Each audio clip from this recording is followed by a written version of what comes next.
Palme in Kölle ist eine schöne Geschichte, kann ich sogar mehrere Geschichten zu erzählen.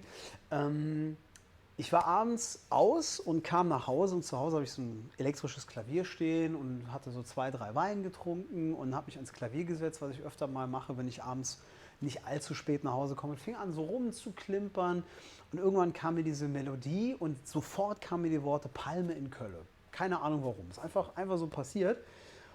Und daraus ist dann dieser Song entstanden. Und der Song erzählt die Geschichte so ein bisschen auf den Klimawandel bezogen, aber mit einem leicht ironischen Blick, obwohl ich kein Klimaleugner bin.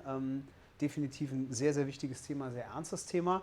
Aber ich bin großer Fan davon, ernste Themen eher über Witz anzugehen und dabei immer so einen Unterton zu haben, der vielleicht doch Punkte anspricht, die halt wichtig sind. Und genau das passiert bei Palme in Kölle. In dem Song geht es quasi um meine Zukunftsvision von Köln 2040. Das sage ich auch bei den Auftritten immer dazu. Und ja, so ein bisschen halbironisch, bisschen witzig ist halt Holland geflutet. Man kann nicht mehr bis Texel, ist schon längst abgesoffen. Man trifft sich jetzt in Nimwegen, weil da ist das Wasser nur bis an die Knie. Und da ist jetzt der neue Weststrand von Köln aus gesehen. Und Köln hat sich die komplette Flora und Fauna geändert. Es gibt natürlich die berühmten, besagten, im Titel benannten Palmen in Köln. Es gibt jetzt aber eben auch KVB, Kamele, die eingesetzt werden und so weiter und so fort.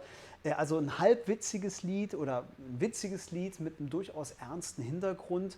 Auch hier wieder sehr sommerlich, macht Spaß, ist tanzbar, funktioniert live gut, ist schön zum Mitsingen, schön zum Anhören. Und wir haben auch hier einen neuen Mix, ein neues Master gemacht, ein paar Sachen geändert. Das Video dazu ist in Teilen auf Korsika gedreht worden. Auch sehr, sehr schön. Kann man sich vielleicht an der Stelle auch nochmal angucken. Also ein cooler Song mit so ein paar kleinen Hinweisen, was passieren könnte, wenn das mit der Erderwärmung so weitergeht die nächsten Jahre.